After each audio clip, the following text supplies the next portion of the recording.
morning, students. Welcome to one more session of reading class. Children, you must be thinking that neither ma'am reads anything nor you read anything. Why at all this class is called as reading class?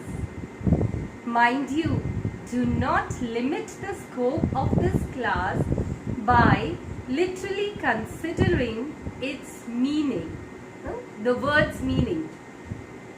Say reading, okay? In the reading class, we are not only going to practice reading, but apart from that, we are going to focus on phonic sounds. We are going to practice many tongue twisters. We are going to do various activities which will directly or indirectly going to help you in improving your reading skills. Okay? Fine. So, in today's class, I'm going to talk a general thing regarding English language. You must have heard in English language about parts of speech and figures of speech. Why parts of speech and figures of speech? What is the role of them in the language?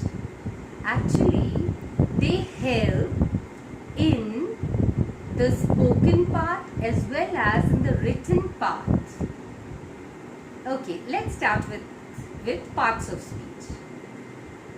Now, how to simplify, how to explain you what is their role in the English language.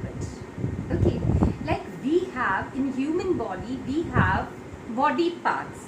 I have eyes, I have nose, I have ears, I have hands to work. Similarly, there are 8 parts of speech. What is their function? They indicate each word's function within the sentence. What is the role? What is the role of the word in the sentence? That is what parts of speech shows us. Okay? Then what are figures of speech? See, I have body parts, but to look more presentable, I am beautifying my body by wearing a wristwatch. This will add to the beauty of my hand.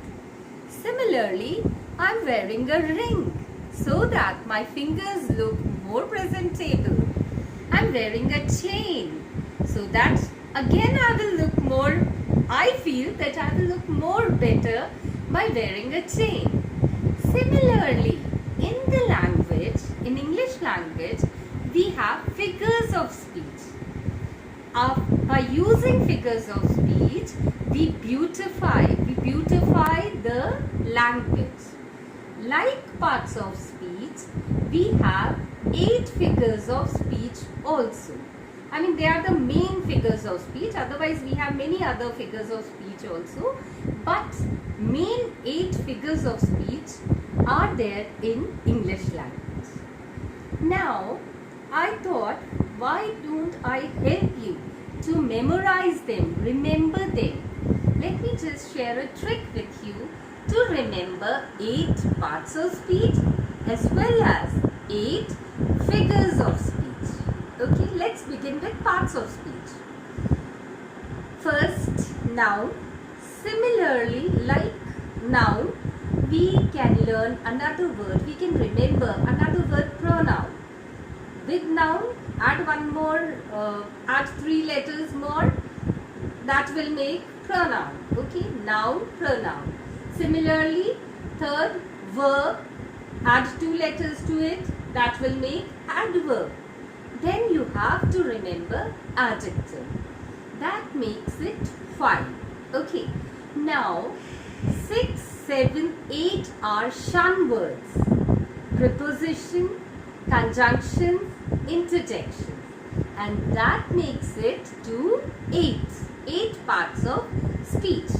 Now comes to remembering of figures of speech. Alright. remember one word. Like the colors of rainbow, we remember by remembering a word. What is that? Vigor. Yeah?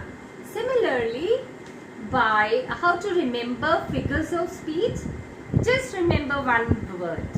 What is that word? What can be that word? I shampoo. I shampoo. Not this I. G-H-I. I shampoo. I stands for irony. Then let us spell shampoo. S for simile. H for hyperbole. Then in shampoo what comes next? A. A for alliteration. M for metaphor. Now sham we have completed. I sham we have completed. Now P. P for personification. Then two O's. One is oxymoron. Another one next is onomatopoeia.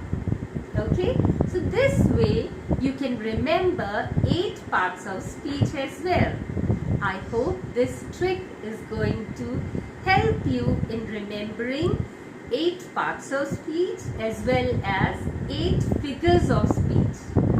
Okay, that's all for today. See you soon in the next class.